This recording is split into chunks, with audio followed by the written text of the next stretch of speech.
I wouldn't be doing this podcast had I not had this experience. I see the vehicle in front of me swerve off the road. There looks to be like a person standing in the middle of the road. And they're kind of like moving in a weird, glitchy, stumbly step. Its movements weren't natural. I get up beside it and I slam on my brakes. And at this point, I realize that it's not a person. I never saw the top of it as it was walking by. I don't see any clothing on it though. I don't see fur, I don't see arms, and I don't see a head. But once it got behind my vehicle, I just tromped on the gas and took off. Well, a little bit down the road, I noticed that the car in front of me had pulled into this parking lot. And I pulled up, and he rolls down his window. He's like, "Did you see that?" I said, "Yeah." And he's like, "It didn't have a head." None of it makes any sense to me. And it is literally has bothered me for so long because I have to make it make sense. It upsets me, and I don't mean that to sound like whiny, but like it upsets me in the fact that I cannot explain this to someone because it doesn't make any sort of sense.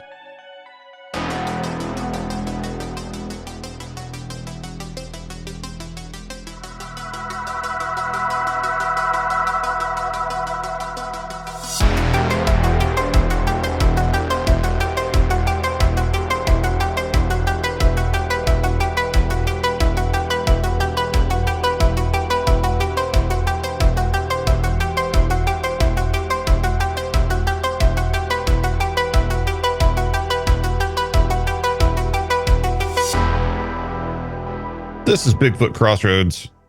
My name's Matt, and I am joined by Brandon, the host of the Tinfoil Tales podcast, not to be confused with the Aluminum Foil Stories podcast, which is an entirely different thing. Brandon, what's up, man? Not a whole lot. There's also the Australian version of Tinfoil Tales that people need to be aware of that deals with the Australian politics of what goes on out there, and that is not related to my show. I didn't realize that that existed when I made my podcast, and I'm honestly not sure who had the name first. If you look online, it shows their stuff came out after mine, so I kind of feel like maybe I'm the first one, but that's just me. I was just on Tinfoil Tales not too long ago, about 20 minutes ago, as a matter of fact.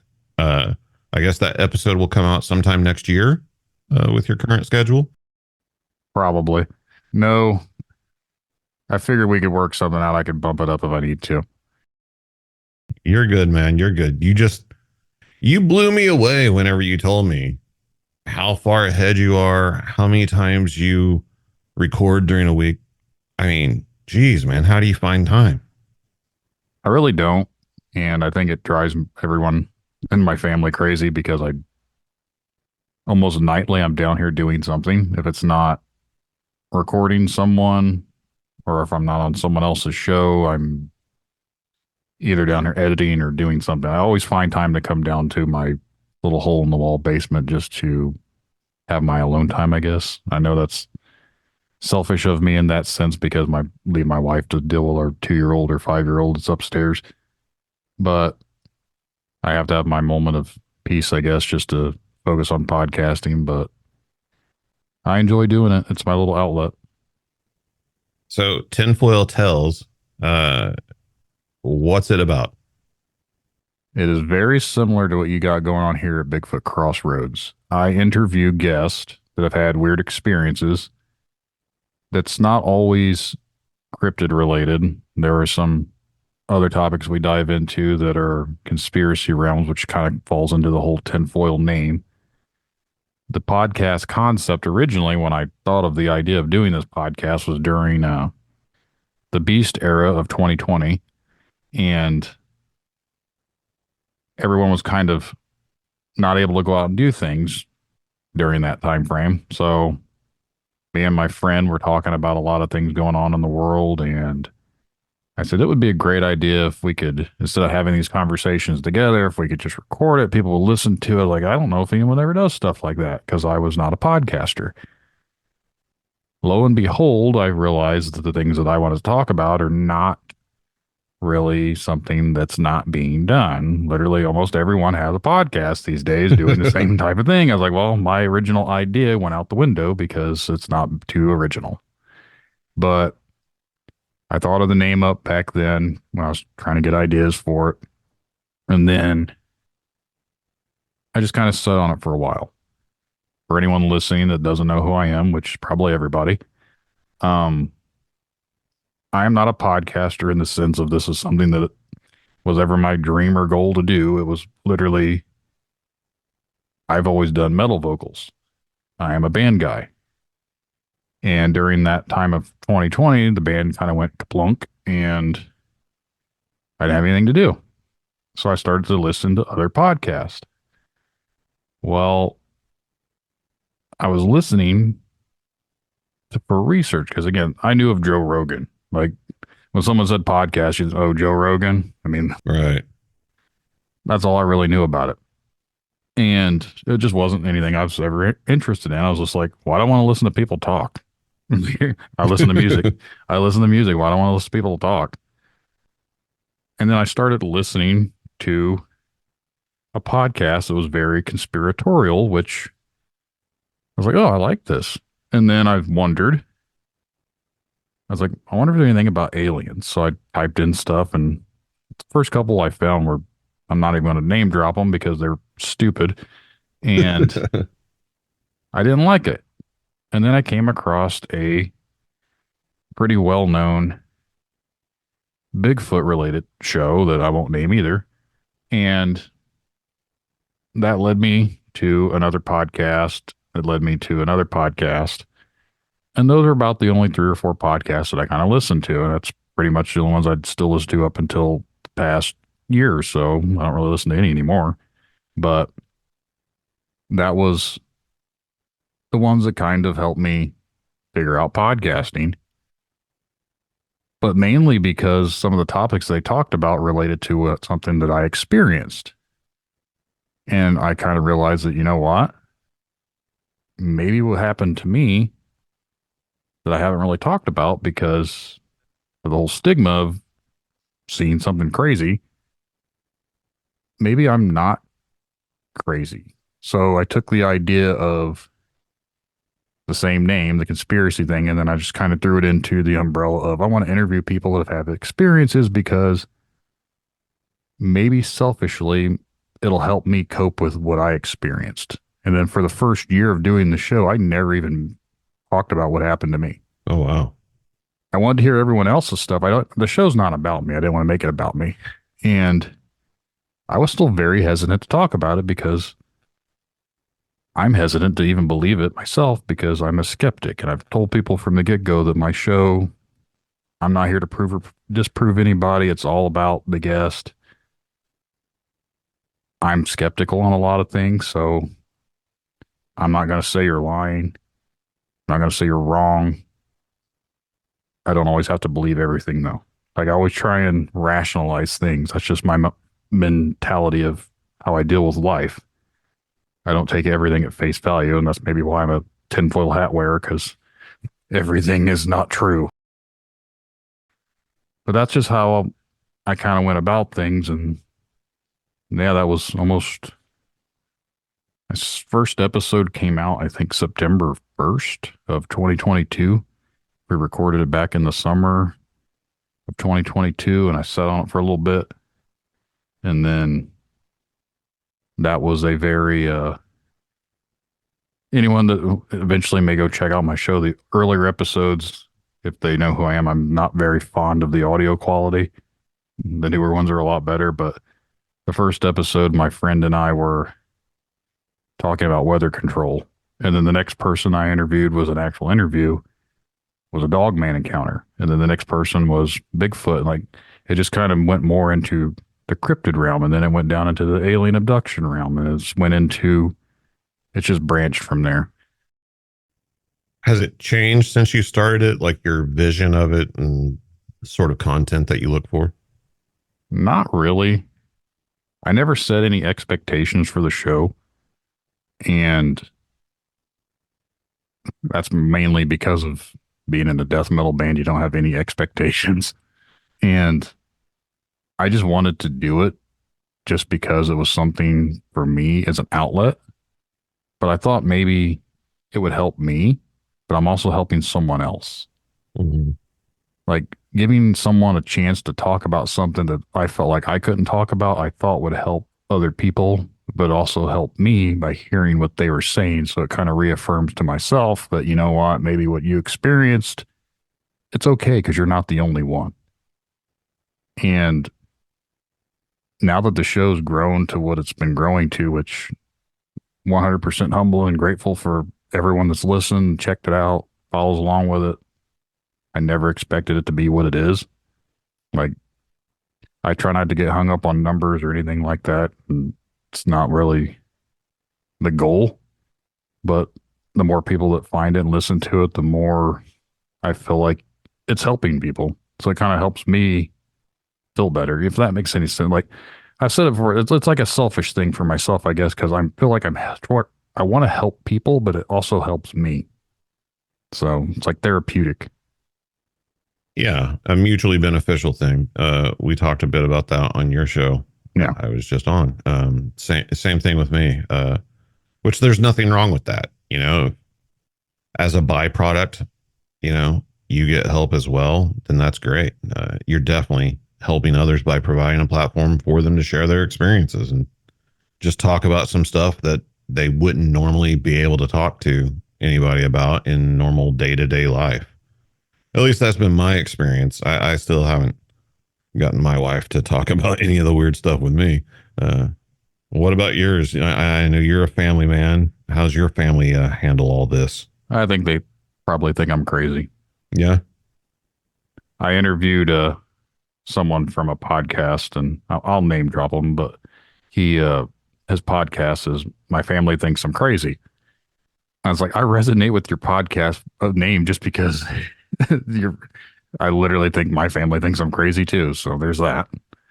But I've talked to them about my experience or whatever, and my wife will attest that she has known me for a little over 6 years now, and she said the other day there, and the entire time that she has known me, never once have I ever lied. That she's a no, like that is just not me. So, and it wasn't related to my experience. She said of all people that she's ever been, I'm like, I'm honest, and sometimes that's my fault because I'm too honest. Like, I can be too brutally honest with people because I don't feel the need to sugarcoat things. Sometimes there's a place and a time that sometimes you need to hear the truth. And that's not, the truth isn't always great. So not always nice to hear, but that's always been how I am as a person. So it's hard to really talk about things that I can't prove. Right.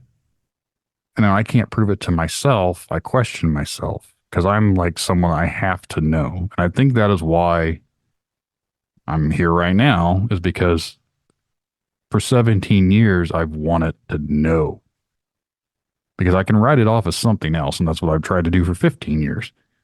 But in the back of my mind, I knew what I'm saying is not true. Just because it's not any way for it to be true. Like, not in the sense of how I try to rationalize it. Well, let's crack open the egg, man. Take me through it, man. Walk me through it. What happened? I used to work third shift at a paper warehousing company. I was their box truck driver. We had to pull orders. We'd load up the box trucks, and we would take them down to the main plant, which was a few miles into town. This warehouse was on the outskirts of town. Basically, we had to pull orders, load a truck, drive a truck down, pull orders, whatever. Typical warehousing job. This was our Friday morning. So we go in on a Thursday at like 10 o'clock at night. And for Friday, we always got to leave a few minutes early. Well, on this instance, it was pretty sure it was February 9th, 2007. People, it's like, you remember the exact date? I mean, yeah, I'm weird like that. But we were pulling orders, and our boss comes out and tells us that if we got everything done, we could go home early. And she would just write out on our time cards that we left at our normal 6:30 in the morning. because every Friday we'd leave like 5, 10 minutes early and she would ride it out anyways. So we hurried up and busted ass and got everything done, got the truck delivered, got back, and it's about 4 in the morning. She said to clean up the place, blah, blah, blah, typical end of the day crap, and we could leave. So it's probably about 4:30 when we're getting out of there. So a whole 2 hours early of leaving and getting paid. Who wouldn't want to do that? Getting paid for not being at work for 2 hours. That's great. Yeah. So as a joke, I've always said everyone wants to get paid for leave work early. I was like, this is the one time that I wish I never left work early because it literally has put me where I'm at today. And I don't say that as a negative, but it's like I wouldn't be doing this podcast had I not had this experience. You know what I mean? Yeah. So it's projected me to where I am today. Who would have thought leaving work early would have impacted you? But basically, we leave work. There's a coworker in front of me, and we go down this county road. It's the first county road from the warehouse. You take a right, and you're heading towards the highway. And where we're at, it's not super big wooded area or anything like that. Like 4-H Fairgrounds is right at the corner. And then behind all this, at the time, it's still kind of there, but it's not the whole area like it used to be. There's a big deer preserve. And it's only about 2 to 3 square miles of a deer preserve. But for the most part, for this area, it's a pretty wooded area because they used to breed deer back there. And they've had some pretty famous people, country music people, come out and do hunting there for their bucks called X Factor bucks. So if anyone questions the area, they can always look it up online. It's still there. But back then, they used to breed these deers and they had huge racks on them. It's not really relevant to the story, but this is the general area where we're at. And as we're leaving, my coworker is in front of me, and he's probably about 1,000 feet or so in front of me. And at the time, I honestly didn't even realize it was my coworker. I'd just seen the brake lights of his vehicle. It's dark outside. It's 4:30 in the morning. Well, I see the vehicle in front of me swerve off the road, goes down on the right side of the road into the grass, shoots back up, gets on the road. And the first thing I'm thinking of is like, the hell is this guy doing? Like, is he drunk? Is a deer run out in front of me? Like, because I'm just driving and I just see the guy swerve off the road. Back then, we didn't have cell phones like you do today. So he wasn't like scrolling through Facebook or whatever he would be doing. And as I'm getting closer to where he swerved off at, there looks to be like a person standing in the middle of the road. Because I see the shape like walking in the road. And I'm maybe 1,000 feet from it. So my headlights are hitting it. So I can't really see it that closely, but I'm getting closer because I'm obviously driving towards it. And as I keep getting closer, this thing isn't moving out of the way of the road. And as I got within maybe 200 to 300 feet, I can actually see like it looks like a person in a big black blanket or a cloak because I see 2 legs and a body, but I don't see a head. I don't see any arms. And they're kind of like moving in a weird, glitchy, stumbly step. So I thought, is this a drunk person? Like wrapped in a blanket, it's freezing outside, it's winter. Like, who the hell would be out here at like 4:30 in the morning stumbling around? Like they'd take a step. It was almost like they were twitching. Like this is how I've always described it as, when you see like car dealerships, they have the incredible inflatable wacky armed. That's how it was like moving. Like they'd take a step and their body would just like kind of flail, like it was almost like flapping in the wind. Like a zombie? Not like that. It was almost like it was like, I say glitching, like its movements weren't natural. Very strange, otherworldly movement. Like I don't know how to describe it other than it didn't look like someone would walk. And I don't know if I just watched this again recently. The movie and the video game Silent Hill were those nurses. If anyone's familiar with how they moved, like strange. Yeah. It almost resembled that when I just watched the movie a couple weeks ago. I was like, holy shit, that's kind of similar to the movement, like with the little twitch to them or whatever. This thing is in the middle of the road. And I had to swerve too because they're not moving. I was like, this person's going to get ran the hell over because they're not moving. And I get up beside it and I slam on my brakes, basically come to like a creeping stop. And it walks past my driver's window. And at this point, I realize that it's not a person, to the best of my knowledge, because it's got a very like almost like an old person using a walker. You know how like they lean forward a little bit. It has like a lean to itself, and it walks past my driver's side. I'm pretty sure it actually bumped into the driver's side mirror as it went by, is how close it was. I never saw the top of it as it was walking by. And I'm in a 1998 Ford Explorer. I've looked online, and they say they're 66 inches tall. So that's 5.5 feet. If this thing leaning forward is taller than 5.5 feet, and I can't see the top of it trying to look out the driver's window, like on my like the side of my window, I'm guessing it had to be at least 6.5 feet leaning forward. So if it's stood straight up, would that make it about 7 feet, roughly? Who knows? Yeah, right around there, probably. So it's fairly tall. And I realized that it's also pretty thick. Like the legs are pretty thick on it. I don't know how to describe how thick they were. I could just tell they were not like little twiggy legs or anything. Like it was like proportionate size for however big this thing was. And it was a really thick body.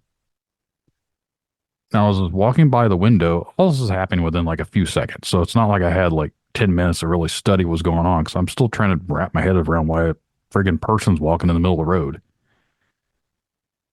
I don't see any clothing on it, though. I don't see fur. I don't see arms, and I don't see a head. I still just see a big upper body and two legs. I didn't notice feet or shoes or anything. I didn't pay attention. I also didn't really think about it because, again, this all happens within like a few seconds if you're driving down the road and someone's walking out in front of you. It gets behind the vehicle and my taillight, so I have my brake sticks. I'm sitting there. It illuminates it better, but it's all red, obviously. But I can see when it took a step, you can see between its legs and you see its other leg. So it wasn't translucent, like it was a solid figure. But once it got behind my vehicle, I just tromped on the gas and took off because I'm like, what is this? You know, like getting out of here. So I took off. Well, a little bit down the road, I noticed that the car in front of me had pulled into this parking lot. It's like a gravel drive into this parking lot. It's right before you get into the highway. It's the actual DOT. I pulled up next to him because I realized it's my coworker. And I pulled up and he rolls down his window. And I don't know if you use choice language on here, so I won't. But he's like, did you see that? I said, yeah. And he's like, it didn't have a head. Obviously, there's a lot of explicit words being thrown out here. Right. We're both really confused as to what we just saw. He's like, it didn't have a head. I was like, trust me, I know I didn't see a head. I was like, I want to go back and look. He's like, are you crazy? I'm like, 17 years later, yes, I'm crazy. I wanted to go back because I'm still trying to figure out what in the hell was walking in the middle of the road. I had to go off first, and he's behind me. We go back. It's only, like I said, maybe a quarter mile down the road, and there's now this large black thing in the road, but it's not the thing that we saw walking. This happens to look more like a large black dog or a wolf type thing. It wasn't there when we originally left or drove past, because I would have ran it over. Because the way it's laying, it's part of it's in this one lane and part of it's in the other lane. There's no way that was there when we just drove by. And I pull up to it, the headlight's still shining on it. It's got really black, puffy fur. I see a tail, but it's just laying there and it looks dead. And it's facing the opposite direction, so its back is towards us. So I parked the vehicle maybe 30 feet from it and I started to get out. And at this point, my coworker is behind me and our headlights are still shining on it, but he doesn't get out of his car. He's like, what are you doing? He cracks his window down and yells at me. I said, Well, clearly there's a dead dog in the road. Not thinking at the time, like I'm still trying to. Why I even got out of the vehicle makes zero sense to me now. Like back then, I didn't think anything about it. But I start to walk up to what I thought was a dead dog. And in my brain, I was like, well, this had to have been what was in the road because the thing is in the road's not there. Still trying to figure out, though, like what's going on. And I'm maybe 15 feet away, and the thing lifts its head up off the ground and looks backwards. And its eyes are reflecting the headlights, so it's glowing like that yellowy eye shine glow. And it lets out a growl. And it is not a normal growl, but it's like a very low, rumbly, you can almost feel it type of bassy growl. And I instantly froze. I'm like, oh shit, this isn't dead. And I just stare at it for a second. I'm like, uh-oh, because it's starting to move around like it's trying to get up. And at this point, I hear my coworker yell out, get back in the car, you effing idiot. Well, I'm not moving. I'm just watching this thing. And it does like a little hobble as it's like stumbles to stand up. And then it stands directly up. And by that, I mean it stood up on hind legs. I 100% have been very skeptical of upright walking canines or anything like that because there's nothing in the evolutionary lines that I'm aware of any type of dog being able to do this. And I've seen dogs hop around on back legs and this and that. This thing did not look anything like that. When it stood up, it looked like it could normally stand up like a person. So what I've tried to write off is, well, maybe it was a person in a costume. Sorry, I know, Yeah. been in this business for a long time. Yeah. So it's like, yeah, sure. Person Yeah. in a canine costume on a dark and lonely road at 4:30 a.m. I was going to say, that sounds even stupider thinking than like it could be real. But again, this is my brain trying to process what's going Right. on. Right. Like, it stands directly up and looks at me. I'm 6'3" and we're about eye to eye, 15 feet away, headlights shining on it. I can see everything. People are saying, oh, you saw a bear. You just saw a black bear. I know what a bear is. I know what a bear looks like. I live in this part of Indiana to where we technically don't have bears here, but we also don't have upright walking canines either. So there's that. Yeah. But we're staring eye to eye for just a few seconds and he crouches down, like almost in that hunkered down position, like he's going to take a dump or something. I don't know. He crouches down and then goes off to the side of the road to where this deer preserve is. Now, around this preserve is an 8-foot tall fence. It got out of the headlights. I couldn't see where it went, so I don't know if it went over the fence or under the fence or through the fence or just completely vanished. But once I got into the darkness, I couldn't see where it was anymore. So at that point, I'm like, I'm going back to my vehicle because I don't know where this thing's going. Right. So as I walked back to the vehicle, my coworker had gotten out of the car at this point, and he was up right by my door. We're like, what is going on? Did you see that? And he'd seen it. As we're talking, and this is this, of all the weird stuff, this next part is one of the strangest to me. It's the creepiest one to me, too. As we're speaking, I look down on the ground, and standing between us, and I do mean standing, is a field mouse. He was also on his hind legs. What? And he's cleaning himself.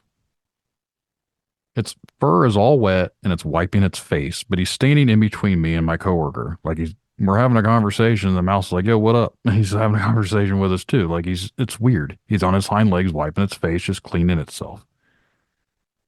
And I point to this mouse, like, you see this? And I take my foot and I nudge it. Like I try and push it a little bit. So he moves and he just keeps cleaning itself. It's oblivious. It doesn't care that I just touched it with my foot. I don't know if any type of random wild mouse that would come out in the middle of the road, let alone between two humans, standing on its hind legs, wiping its face. Like, I know they can do that.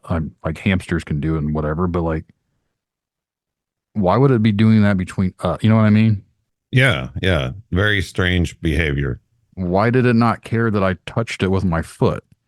Now, I know if mice are dying or poisoned or whatever, their bodies aren't like their minds or whatever can be Right. whatever. So maybe it was dying. I don't know. That's a logical explanation that I've tried to rationalize. Well, clearly there's something wrong with the mouse. But at this point, it's like completely crazy. I don't know where this dog went. I don't know what the hell was walking in the road. And now there's this mouse. So this is like completely insane crap. So tell my coworker, like, I'm going home. I'm like, I'm going home. I'm done. He gets in his car. We both turn around. He went his direction at the highway. I went across the highway. I went home. The next morning, I woke up and I drew a picture of the black dog that I saw. In the description, I've always said it looked, like I said earlier, like a wolf, like a black German Shepherd. Like it was all black. It had really puffy fur like a chow dog would. Now, what it didn't have is what the normal depictions of people say they see with these things. It didn't have any humanoid features. But when it stood up, like its front paws, its front legs, or whatever you want to say, they didn't stand up. You know how like a dog's have those weird bends when they hop around? It didn't do that. Like it had humanoid shoulders and its arms just hung down to its sides. A dog's body's framework isn't like that. Right. That's why I lean, is it a person in a costume? Because it looked very humanoid. But it was I didn't see muscle detail or anything about it other than the stance of how it stood because its fur was like a chow dog's, very, very puffy. And someone asked me if I've seen a tail. I was like, oh, I remember a tail being on it when it was laying in the road. So yeah, it had a tail. But apparently tails aren't common either, which I didn't know. But anyways, I drew this picture. I get onto an online forum back then. It was like unexplainedmysteries.org or something. And I go into the cryptid thing. I post up this thing because I'm thinking werewolf because who wouldn't be thinking werewolf back in those days? Like, Right. and people said, oh, you saw a Michigan Dogman. I'm like, what is a Michigan Dogman? I've never heard of that before. So I started looking around for Michigan Dogman stuff. And sure enough, the pictures that people were drawing or whatever, I'm not an artist by any means, but the actual sketches that I'd seen that people had drew and it was very similar looking to what I saw. Now, some were over the top, like monstery, werewolf look. It wasn't like that. It literally looked like a normal dog that had the ability to stand up like a human. Nothing about it seemed anything out of the ordinary other than the way it stood up and could walk on two legs. Like that is still strange to me to this day. Like I could write it off saying it was just a dog, but a dog's body shouldn't be able to do what it did. It's like physically, it's not capable of doing that. Right. So I got all this information. I went back to work 2 nights later because over the weekend we go back Sunday night. And I try and explain what I found to my coworker. And at this point, there are several other people who start to laugh. And it makes my coworker get pretty upset with me for bringing it up. And he said he doesn't want to talk about it. I need to shut up about it. He doesn't want people thinking he's crazy. It was just a dog. Like, just shut up. Right. Basically, over by the time clock threatens me and says if I don't shut up about it, he's going to deny it and just tell people I'm crazy and he don't want anything to do with it. So for 15 years, I just didn't talk about it. I said it was just a dog. And like, my rational explanation is it was a dog playing with a mouse. That's why the mouse was all wet. The dog's trying to eat it, traumatized it. And car must have drove by and hit the dog, broke its front legs. So when we first were driving down the road, What we saw was a dog flopping around. That's why it looked really weird. 'Cause it doesn't know how to walk on two legs. Its front legs are broken. That's why it's walking glitchy funny. And we happened to turn around and it fell over. And we just so happened to be in the same spot where this mouse was. And it's all very convenient. Very convenient. But that is what I wrote it off as happening because that is the most logical explanation to someone that doesn't believe in anything like this. So I said, you know what? That's what happened. I'm good with that. But I've never been good with it because when you stop and think about the first thing that I saw, the first thing he had to swerve and miss, it is a lot bigger size wise than what this dog was. I'm 6'3". The dog's looking eye to eye with me. It couldn't have been what was walking in the road because that thing was a lot thicker than this dog. The size wise was a lot taller than the dog. So what was walking in the road at first? But I have no explanation for that because to me, that's just, I have no idea. I didn't see arms. I didn't see a head. I just saw a black shape. The dog literally was a dog. It looked like a dog or a wolf or whatever, but I can get behind it being a wolf maybe because wouldn't they be standing up on hind legs be about my height? Because I know they're bigger than a normal dog. But even still, I don't know of a wolf having the capabilities of doing that. Like that's still strange. And then you have the mouse. And I never thought about this up until last year, even though you think about it in the back of your brain, like you try and write it off, but it's constantly back there eating at you. Everything that I encountered was on two legs. The thing walking in the road was walking on two legs. The dog stood up on two legs and walked off on two legs, even though it was crouched. It was still using only its back legs. And the mouse originally was on two legs when it was cleaning itself. Does that have any sort of connection to each other? Is it all just a coincidence? I don't know. I don't have any explanation for any of that. To me, if someone told it to me, I'd be like, that's just sounds like a batshit crazy story to me. I'm like, it doesn't make any sense. But I know what happened because I was there. I saw and I wasn't alone. And I wish the person that was there, I could have him verify it, but he went to first shift. He got laid off a while after that. And then I've never spoke to the guy again. We weren't friends or anything like that. So it's just like some guy I worked with. I don't know what ever happened to the guy. I'm sure I could track him down if I wanted to, but if he didn't want to talk about it then, why do you want to talk about it now? Yeah, I was going to ask, have you tried to look him up now that you're doing a podcast? No, I've been debating on it, but my thing is, and again, maybe it's selfish reasons. I don't want him getting mad at me because he's not the type of person you want as an enemy. Because I've mentioned this a couple other times. Like he's not a very credible person in the sense of his past history. And he'd just gotten out of jail not long before that. He'd been in jail for 9 months because he got into a bar fight and supposedly took 5 cops to arrest him and he was tased twice. That sounds like a BS story, but that is the rumor that we heard at work about who he was. So I don't know if that's true. I never looked it up because I didn't really care. I just knew he's the type of guy you didn't want to piss off. You know what I mean? Yeah. Yeah. And that's why when he said, I need to knock it off, I just was like, okay, probably have a better chance of not being killed by the dog than do this dude at work. Yeah. Recently, I talked about this with somebody else, and I said, have you ever thought about the fact that if he's like that type of person, how much it impacted him that he was that afraid that he didn't want to talk about it? And if he's that like big of a brawly type of guy that's not afraid of fighting police, but he doesn't want to talk about this thing?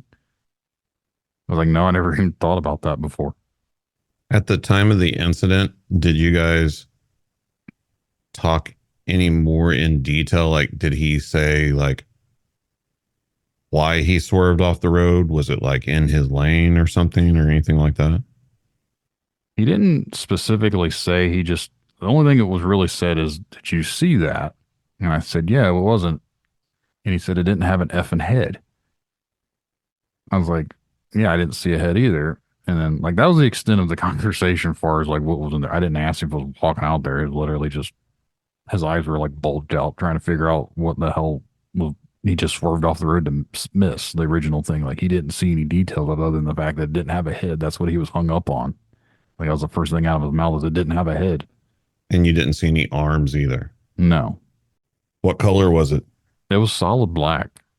Like it almost looked like a walking, and I don't want to say a shadow person, but like it was solid black. I can't think of anything else to describe it as like a walking shadow silhouette. Like, but it was not transparent like a shadow. You can still see somewhat through a shadow person. Like this was solid because our lights didn't go through it. Like the lights went around it. Like it left a shadow. I'm pretty sure on the ground, so it had to have been solid.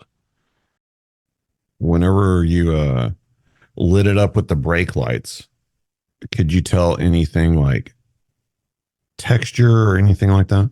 No, I said earlier I didn't see hair. I didn't see clothing. It was still just solid black. So I don't know. It would be so much easier to say it was someone wrapped in a blanket. Like that is the most 100% I wish I could say it was just a person, a very tall person, drunk, stumbling down the road. And then they put on their werewolf costume and growled at me. But again, when you try and rationalize that, you sound even more crazy that way than you do the other way, trying to rationalize in that sense. Like, who in the hell's going to be out in the middle of the night in a werewolf costume? First of all, if they have a werewolf costume that can growl and have their eyes reflecting at you, then they need to go work for Hollywood because that is an impressive feature that you have for your suit making abilities. And like I said, for 15 years, I wrote it off as literally just being a dog and a mouse, and that's all it was.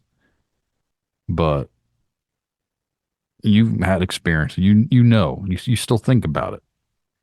You still wonder. And to this day, I'm like, there has to have been something else to that.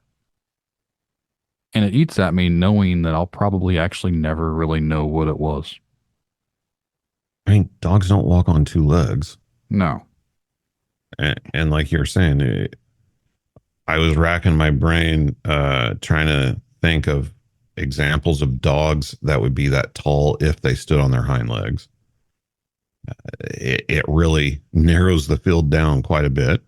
Uh, the hair that you're talking about, like that doesn't really match up with any of the real larger dogs. You're looking at like a Tibetan Mastiff, which it wasn't. Like the odds of it being, a Tibetan Mastiff where you were are astronomical. Yeah. It's more likely a werewolf.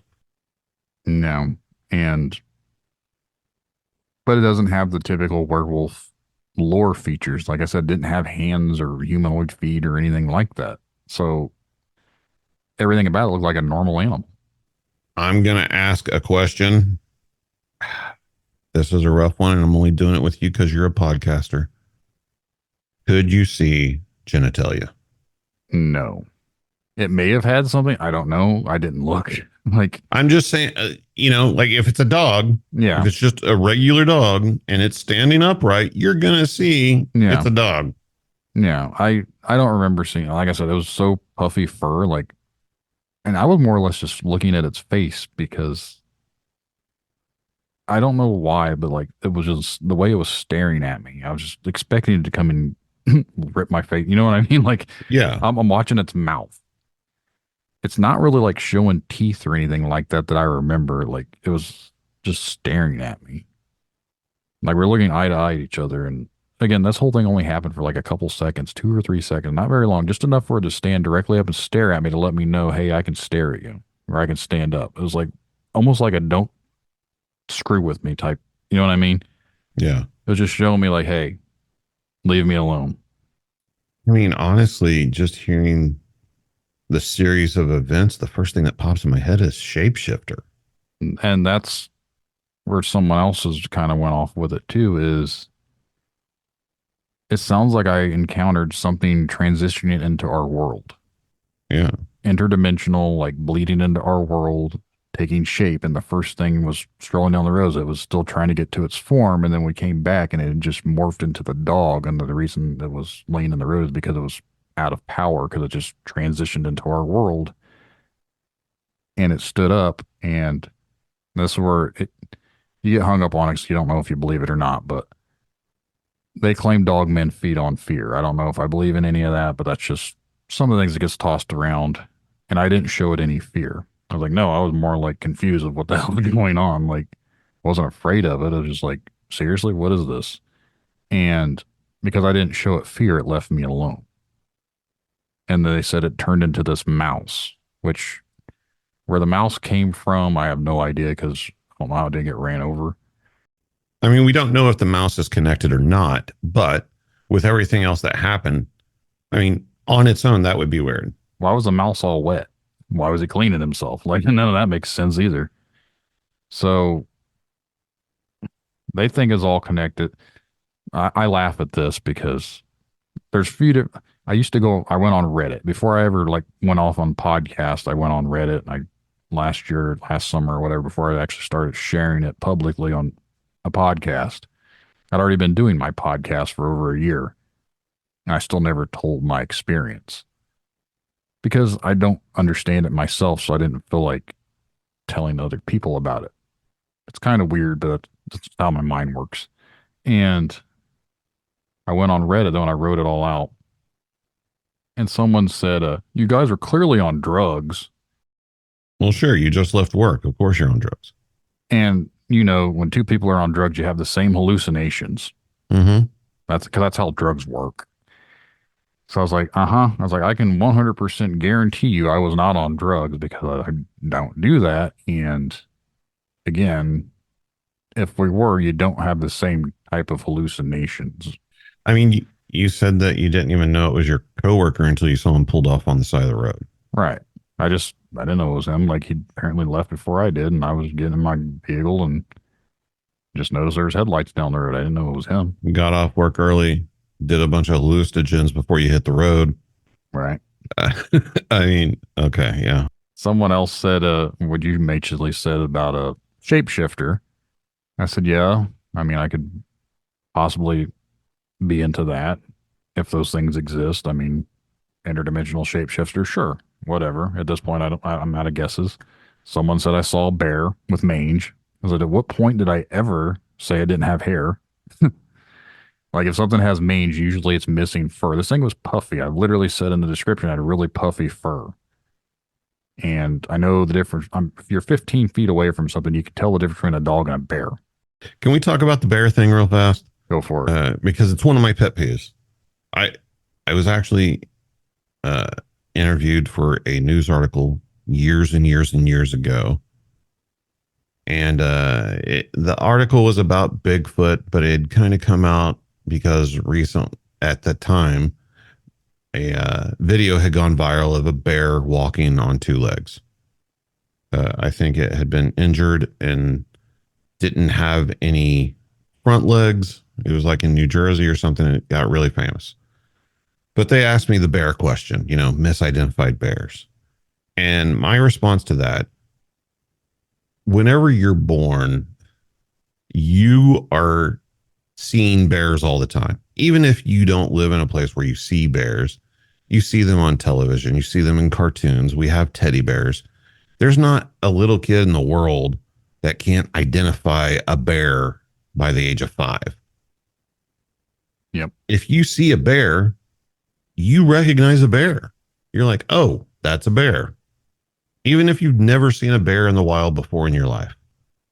So whenever people say, oh, well, it was probably just a bear, there's no way. What person couldn't readily identify a bear instantly whenever they see it?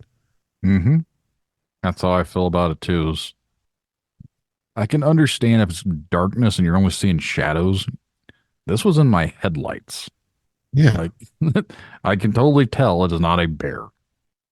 Did it walk like a bear walking on two legs? No, and like I said, I didn't actually see it walking upright in that, like it stood directly up like a person, but it kneeled back down, like it kind of crouched down when it went off. And it looked like it could have been on all fours, but its front legs or paws or whatever, they weren't actually touching the ground. Like it just kind of had them hunkered up as it went off. That's why I said it had broken front legs. So the dog with broken front legs. This wasn't using them because they were hit by a car. Like I look for every possible explanation to make it not weird. You know what I mean? Yeah, I mean, sure.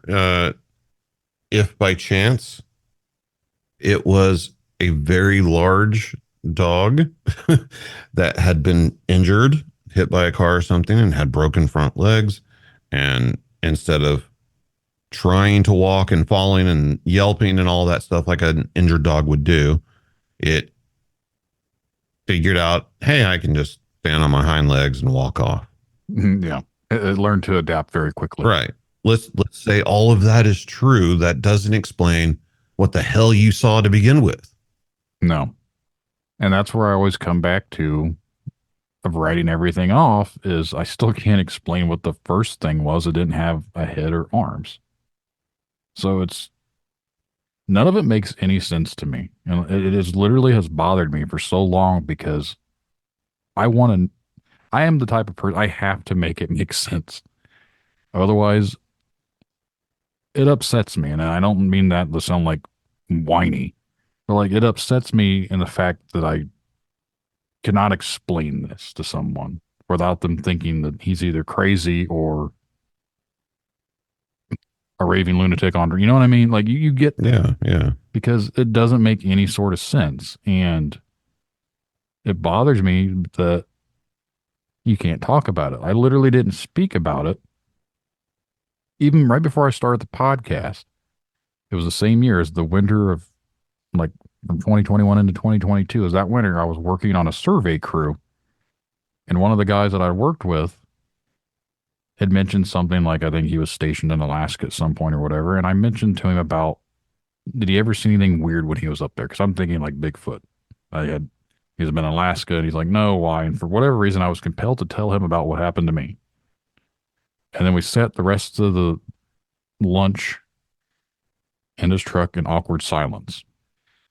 Because I'm like, oh, this dude's going to get me fired. They got I'm a freaking lunatic now because I told him I've seen what I saw. And he's like, no, great. I'm with a crazy guy. But I never heard anything else about any of that. But I felt better talking about it. And that's what really transitioned me into being more towards wanting to do the podcast because it made me feel better to talk about it. So I was like, maybe if I hear other people talking about it, it'll make me feel better. It might help people feel better because they felt like me because they couldn't talk about it. And that's where, like I said, I started that summer and it's where I'm at now. I was like, I do it selfishly just because my intent was to make myself feel better, but also help other people. So it was like mutual benefits for both. But in the long run, it's basically me trying to find answers to something that I probably won't find out. Have you ever talked to anybody that's had a similar experience? I've talked with people that have had Dogman experiences and stuff like that, but nothing has ever been similar to mine. I've never spoken with anyone that's had anything like you meant 3 different instances, boom, boom, boom, within a 5-minute span. Mm-hmm. The mouse thing can be completely unrelated. Sure, it could just been a poisoned mouse that just happened to come strolling up in between. Like that's still strange. And that happened recently in my driveway, but we have rodent poison out in my garage. So it's right by my garage. I can understand why there's a mouse that I could scoop up and toss him across the road because he clearly ate some of that stuff. So I can write off the mouse in that sense. But why was he wet and why was he right in the same area as all this is going on? Like that's still a coincidence. Like, and I'm not one that believes in the coincidences very easily. So I don't know. Like I said, it's kind of at a loss at this point because as much as I would like to say it was just a dog and a mouse, I know it wasn't. Just because of the thing that was in the front that was walking originally, and I have no clue what that would have been. I did hear that we were abducted by aliens, and those were the implant memories that the aliens gave us. If we were getting abducted by aliens, why wouldn't they have just not given us something strange like that? They just been like, oh, you just kept driving. Like, why would they give me the most questionable memory ever? I grew up hearing stories about different Native American folklore, if that's what you want to call it. It's not the right word at all, but, people, certain individuals having the ability to shapeshift into other creatures. Mm. And I mean, like, yeah, that was the first thing that popped in my head. And I know that the Dogman community does not like shape shifting, and because then you go down the werewolf route, and they don't like that. But especially like the wet mouse at the end. I mean, you hear stories that there's people that can do that. I, I don't know if it's true or not. I don't want to find out if it's true personally. But yeah, that's still just where I go as I think more and more about your story. When people ask me if I ever wanted to see it again, I said, I hope I see it again. I hope it walks out on the road because I'm going to run that MF over. I'm not stopping this time. I'm not swerving. I'm going to splatter him, and I'm going to have my proof. I'm going to know for myself what it was. It's coming home with me. I don't care if it offends people that I say that, because I know, oh, you can't kill things and we're no body thing. I don't care at this point.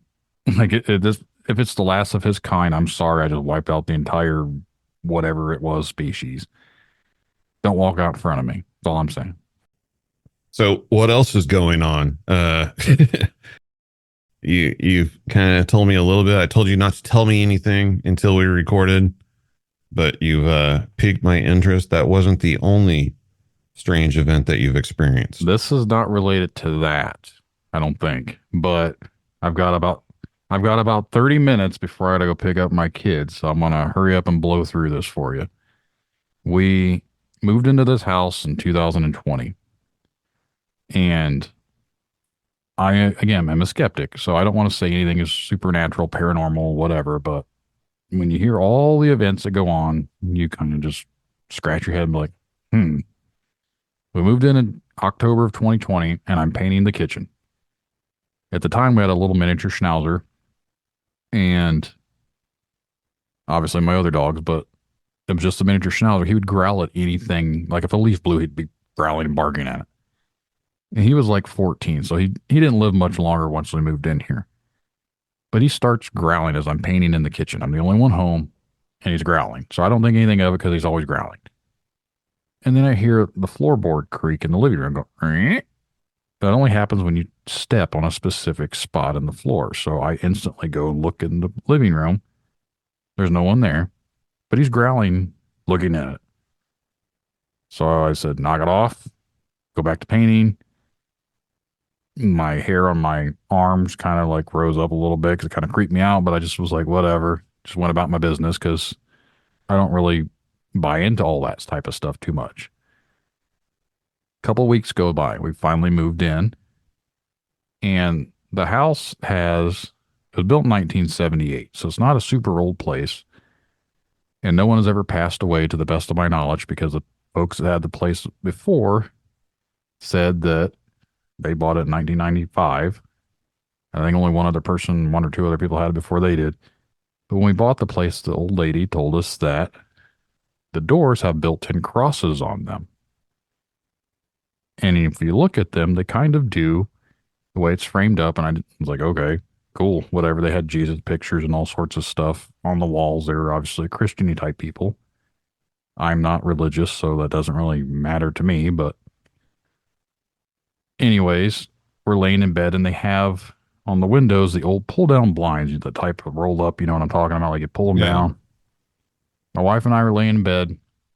My daughter at the time, she's born in February. This was in October or November.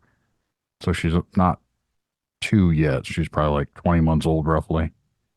Anyways, we have a baby monitor. It's one with a video and audio, and she's in the room right next to us.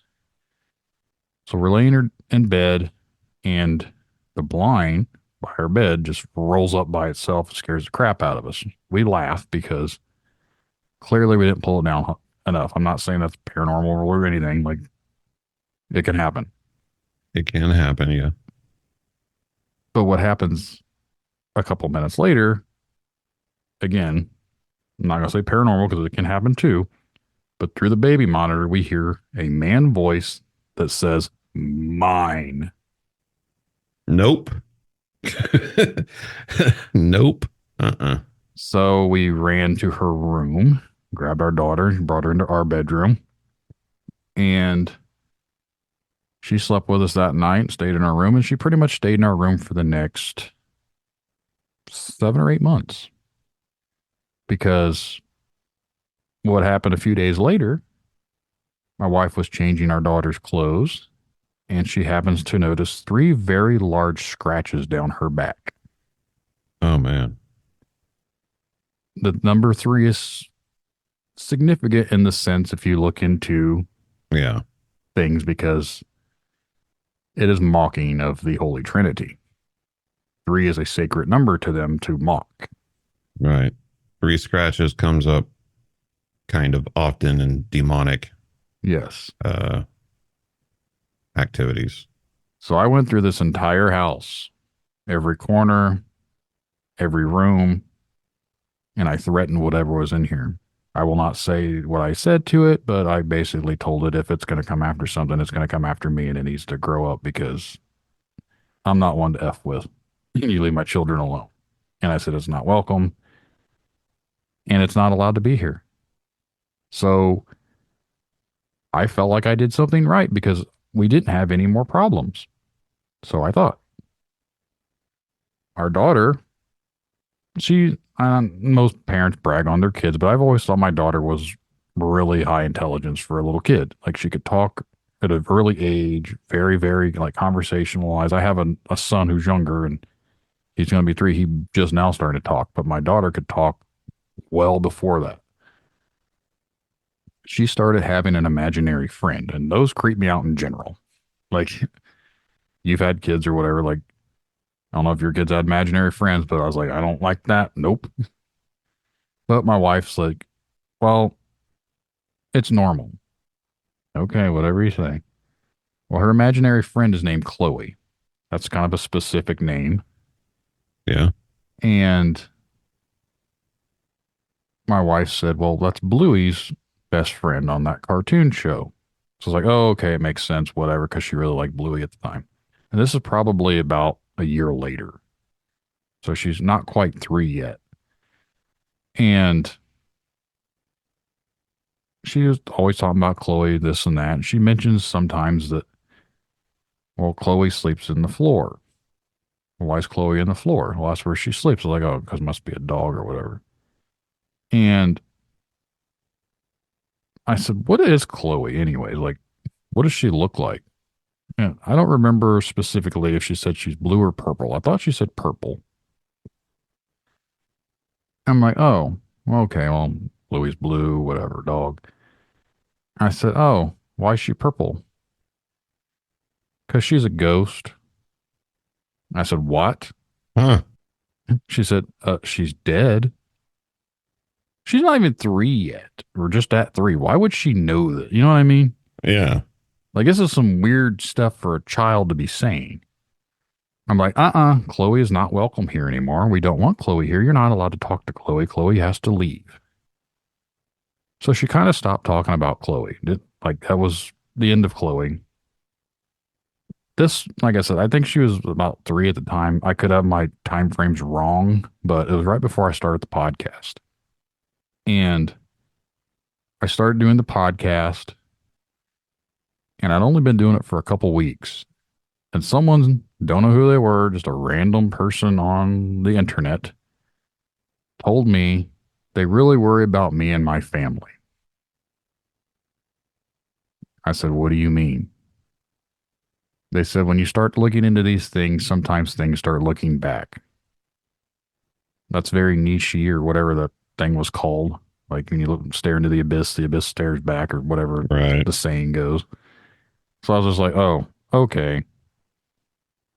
Didn't think much about that. And then my daughter started to have sleep terrors or nightmares or whatever, kept having bad dreams and wanting to come in our room for having bad dreams. And that went on for a long time.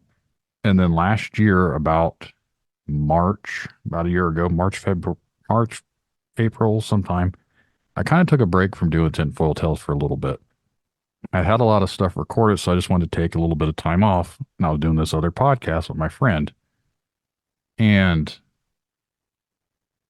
during that time, looking at it now, she wasn't having the night terrors anymore. So I don't know if that correlated to doing the podcast or not. And then back in the summer of last year, I started redoing the podcast and everything seemed fine. Not a big deal. And then I think it was about September of last year. The older kids are down in the basement. And I don't think anything about it because they had a couple of friends over and I hear them all start screaming. And I'm like, what are they doing? Because I noticed they came upstairs a little bit ago and asked for some candles and a lighter. My wife assumed they just thought it stunk down here and they're going to light up some candles and make it smell better. When I heard the screaming, I looked at her, I was like, I bet they're doing a friggin' seance. Sure enough, I come downstairs and they have a makeshift Ouija board they tried to draw. And they're trying to talk to spirits. At this point, I go into overprotective dad mode and I blow up on them. Right. And I'm like, the hell are you doing? Like, you know, of all the stupid things that you could have done, this is the one thing that you should have never done because you can open a doorway and bring in something that we can never put back. I was like, you don't even know what you're doing.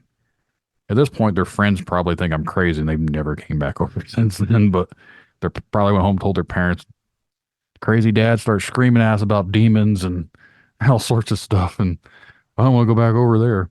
Oh, sorry. That was their idea. They claimed that my kids blamed their friends for it. It was their ideas because my kids said they knew better. I was like, uh-huh. Still did it. Anyways, after all that goes on, not much longer after that, weird stuff starts happening again. Basically, now my 2-year-old son does not want to sleep in his bed. He's never had an issue being in his own room. Now he wants to sleep with us. And can't explain it. And my daughter's back having bad dreams again. I was like, is it really because of what they've done? I went through the house again. I tried to say, get out of here, whatever. I've never seen anything at this point. So I don't know what it could just be kids having a sleeping, I try and write it off. I'm not saying it's supernatural or anything. It's just weird. And then in November, I happened to look out back. And in the field behind our house, there's an orange glowing ball. It looked like a flare. And it's in the sky. I yell at my wife and son to come look at this. And I've literally made comments about people see things they never take pictures of. I was like, yeah, everyone has a phone. Why would they think? I didn't think about taking a picture of it. I'm just as guilty. Like, I just was like, look at this thing. Did I record it? Hell no, I didn't. I didn't think anything about it. I just wanted to look at it. It lifted up a little bit and went off to the side and just kind of like disappeared. It'd been stationary for like at least a couple minutes and then it just lifted up and moved and disappeared. I can't explain that. It's just strange. If it was a flare, it wouldn't have came down before it faded away. It wouldn't have went up and then. Yeah. So I have no idea what that was. I don't know if it's anything related. It's just strange. Well, not much longer after that, a couple weeks later, I thought we were up at the 4-way stop sign on our way home. And I'm thinking I'm looking at Starlink out in front of our house because I see all these lights and look like they're not too far from our house and they're in the sky and they look like they're all connected. I actually do have a photo and a video because at this point I remembered to throw my phone to my wife and told her to record it. So I have 2 seconds of it because we hit a bump and she didn't realize she hit the record button again and didn't record it very long. But so I have 2 seconds of this light strand. It wasn't Starlink because Starlink wasn't in that area. But once we got into our driveway and I got out to try and record it, it had disappeared. So it's 2 weird light situations within a couple weeks of each other right by our house. Very strange. And again, I'm not saying it's UFOs or aliens or anything. I don't know what it is. I'm just saying they're seeing some weird shit. And right after this, my 2-year-old is in our bed. He's between my wife and I because that's where he's been sleeping lately. He says, Daddy, ghost, ghost, Daddy, ghost. I'm facing the wall. I'm not looking at him. He's beside me. And my wife's like, do you hear him? Yep. I'm not looking. I'm still staring at the wall. I was like, I do not want to look at whatever he's seen. And he keeps saying it. My wife's like, what is he looking at? So I roll over. I don't see anything in the ceiling. I see a shadow, but it's a shadow that's always there. It's from the light from the fan that we have to have on because my wife can't sleep without a fan on. So that's all I'm seeing. I'm like, buddy, I don't see a ghost. Daddy, ghost. I look over him. He snuggles up to his mom. And she's got a hold of him. He's visibly shaking. He's terrified of whatever he's seen. I don't see anything. So I don't know what to do. Like, we get him calmed down. He goes to sleep. He wakes up about 4:30 in the morning and wants me to go get him a drink. And as I get up to get out of bed, he goes, "Oh, Daddy, ghost gone. Ghost gone." It's like, oh, I was like, "Do you hear him?" I was like, "Yeah, I heard him. Ghost gone." Like, what are you supposed to do in that situation? Yeah. I go through the house again, every corner, tell it whatever energies are here, it is not welcome, needs to be gone, this and that. And I thought we were done. And then right before Christmas, I remember specifically it was right around Christmas time, I had a dream. So I think as a dream, there's something trying to take my kid. He's in bed with us, but at this point in the dream, he's being carried off by these little pinkish skinned humanoids. And I don't want to say they're aliens because they didn't look like a typical gray alien. Like they look like little humans, but they were hairless and no clothes or anything. And I'm swinging on them. I'm punching them, kicking them because they're not taking my son. And one of them takes something and it's, I don't want to say hand, but something was glowing and it went up into my nostril. And I instantly woke up out of the dream and I freak out because he's not laying next to me. Somehow he'd crawled under the covers and made it all the way to the foot of the bed. He's never done that before. He's never done it since. I grabbed him. I brought him back up here, held on to him, and I fell back to sleep. The next morning I woke up, went to the bathroom, take my normal routine piss, and stood in front of the mirror to wash my hands. I looked in the mirror. The nostril in my dream, from where they stuck the thing in there, has crusty blood around it. I instantly go to my wife, freaked out. Tell her about the dream. Tell her about that. She starts laughing because my wife's not into all this type of stuff. Says I must have scratched my nose in my dream. I was picking my nose and that's what I was dreaming about. Okay, whatever. Well, she proceeds to tell her family later that day that came over for, wasn't on Christmas, was like, we had family Christmas before Christmas with her family. And they all start laughing. They're like, oh, did you probe yourself in your sleep? And I said, what if it wasn't a dream? And then they just like laugh and kind of like, got me like I'm crazy. That's a weird coincidence too. And I'm not saying aliens are coming here abducting me. I don't, you know what I mean? I don't know. Right. I'm just saying like literally there's crusty blood from that same nostril in my dream that I got a light stuck into my nose. But we go on vacation to Disney. Everything's fine. Come back in January we went around New Year's for Disney. Come back, kids go back to school. Everything's fine. I have a garage outside with a fridge, and that's where we keep most of the drinks at. So I walk from the one end of the house in the middle of the night because I'm thirsty, all the way out to the garage, get a drink, and I come back inside. I happen to notice a little shadow figure, person, no bigger than 15 to 18 inches, darting down the hallway. And I'm like, I give chase, and it goes right into my daughter's room. And I run in there. She's sound asleep in her room. I don't see anything. It was on two legs, whatever it was, a little two-legged shadowy person running down the hallway. Can't explain that one as much as I've tried to think it was something else. Like there's nothing that small in the house that would have been that. You know what I mean? Like Yeah. what would have made that shadowy person thing? I have no idea. And then this is where my dog comes into play. So I have an all-white German Shepherd.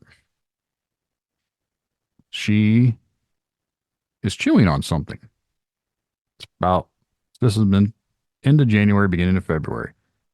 I'm like, what do you got? And I open her mouth, whatever. She's chewing on a tooth. I'm thinking, oh, she's lost a tooth. I checked her mouth. I didn't see anywhere where she's missing a tooth. And I can send you the photos of the teeth. Um, it looks like a human's tooth. None of my kids lost any teeth. Thought it was really strange. So I put it on the counter. I waited till my wife to get home from work. Showed it to her. She agreed. It looks like almost like a child's tooth, but it's got like a long root to it. So kids' teeth don't have like the roots attached. You know what I mean? Like when they lose a tooth, Yeah. it's a small tooth. It looks like an adult's tooth the size of a child's tooth. It's strange. Didn't think anything about it other than the loss strange. About 2 or 3 weeks go by. My dog's chewing on something else. My son's like, "What do you got?" And he pulls out a tooth. He brings it to me. I'm like, "Oh, it's the same tooth. Must have found it again. She's still gnawing on it." And at this point, I look over at my wife, who's now white as a ghost. I said, "What is wrong?" She said, "I threw that tooth away." I was like, "Clearly you didn't." She's like, "No, I threw it in the trash weeks ago." She's convinced it's the same tooth that she threw away. So I go outside with the tooth. I take a couple pictures of it. I go down the road to where there's some field that's owned by some not the nicest of neighbors. And I chucked the tooth over into their field. And I said, if there's any bad juju on it, they would go somewhere else. I don't want it here. And I haven't found another tooth yet. I thought about it after the fact, but he said I should have wrote on it with a Sharpie or something. So if it comes back again, I knew it was the same tooth. But I've checked the dog's mouth. It wasn't missing any teeth. Checked the other dog's mouth. She wasn't missing any teeth. The kids weren't missing any teeth. I can't explain the teeth thing. That is weird. Someone says rodents bring in teeth. I was like, that's fine, but I want to know where the human head is that they're bringing the teeth in from. Like, because it doesn't look like animal teeth. They look like little human molar teeth. That's weird, man. I mean, like if the dog found something. It's been the German Shepherd both times. And I went out and looked because they have a little fenced in area when we let them out the back porch so they can go in to go out and do their business. And I've looked all through there. I've never found anything that they would have been bringing teeth in from. And why would they bring just like the teeth? Yeah, the same exact looking tooth. So that is the last weird thing that happened. That was about a month or so ago. I don't know if there's been anything else going on. I don't know if it's even paranormal. I just know that there's been some weird stuff going on in the 4 years that we've lived here. Or going on 4 years that we've lived here. Yeah, I'd say so. That's definitely something. Have you thought about keeping some sort of record, a journal or something of your experiences? I've talked about it, I guess, on your show and another show, but other than that, I haven't been like documenting anything other than what I've talked about. Like I said, I don't really, I don't want to say I don't believe in it, but I want to have more proof of something, I guess. So like I said, I can't say that everything that's happened in the house is paranormal because I don't know. Right. I'm not saying it's demonic because again, I don't know. But I look back at what that old lady had said about doors that had crosses built on the doors. I never thought about it. I was like, why did she make a point to tell us that? Right. Of all things to say, I was just a random thing that she told us. I was like, yeah, the house, all the doors on the houses have built-in crosses. Oh, okay. I didn't think anything about it. I was like, I wonder if there was a reason why they put those doors in. Where I live at is a very high Native American land area. This used to be, they still have their places around here as the Miami Indians. I live in Miami County. Pretty sure it's named after from the Miami Indians. But where we live, there is a river not too far from here, and there's another river.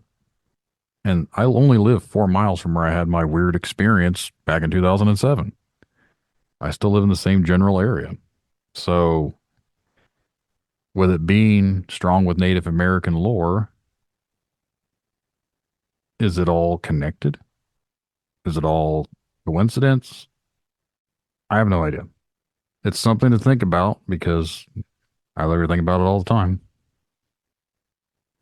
Yeah, I've across a lot of situations where, and I talk about this all the time on the podcast, about a lot of people very seldom experience just one weird thing and then never anything else.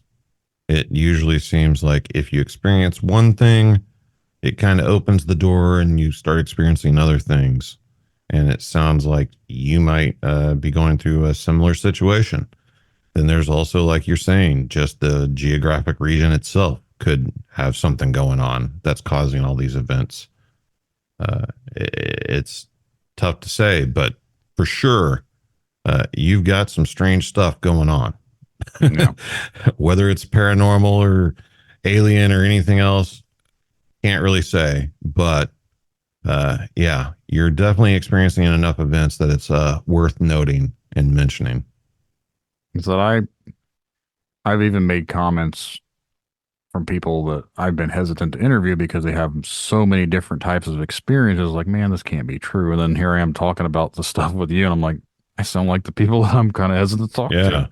Yeah. So it's like, again, that's why I don't want to write anyone off with my shows, because as weird as it sounds, my own stuff's very weird. So I can't say anyone's full of crap because I know what I'm experienced, like what's going on. I'm not the only one experiencing. My whole family can attest to what's going on here. So it's very, very eye-opening. Like I said, I try and be skeptical, but I'm very open-minded at this point because you can't write it off. Brandon, Tinfoil Tales, where can they find your stuff, man? Well, anywhere where you listen to Bigfoot Crossroads, you should be able to find Tinfoil Tales. There's also tinfoiltales.com. It'll have the episodes on there, but it's also got links to where you can find it on any of the platforms you choose to listen to it at. There is a YouTube channel. I'm not a YouTuber, so the videos that are on there are just the audio from the interviews. But the last Thursday of every month, I've started doing a live stream called Tinfoil Tales After Dark. It's at 9 p.m. Eastern Standard Time on the last Thursday of every month. And I always have a new guest on. It's like a live version of the show. And I usually have another podcaster on there too. So maybe sometime you want to hop on and be a co-host for the night. Yeah, we should do that sometime. Be more than welcome to do that. And then basically like do a double interview with a guest and kind of, there's no agenda to it. It's just kind of what it is. But for anyone that's interested in Tinfoil Tales, just make sure you don't find the Australian version. Just look up Tinfoil Tales, you'll find it. I've got so many episodes on there about cryptids. I've got alien stuff. I've got conspiracy stuff. I've got paranormal stuff. It's pretty much anything under the umbrella of weird. It's on there. You just released a show about Thunderbirds, right? Yeah. The episode that came out, I release 2 episodes a week currently. My plan is to go back to only doing 1 a week, but I had such a huge backlog. I've been dropping them on Tuesdays and Fridays. So Friday's episode was a Thunderbird. Today's episode is Dogman behavior. Someone that I interviewed has done a lot of research into dogman behavioral patterns for their habitat and aggression and other things. So it's a very interesting topic that came out today. So if you want to reach out and tell someone your story, you can reach out to Tinfoil Tales or Bigfoot Crossroads at bigfootcrossroads@gmail.com. Check out the website, bigfootcrossroads.com. All the past episodes, links to social media, everything you need, all in one place. And until next time, remember, there's something in the woods.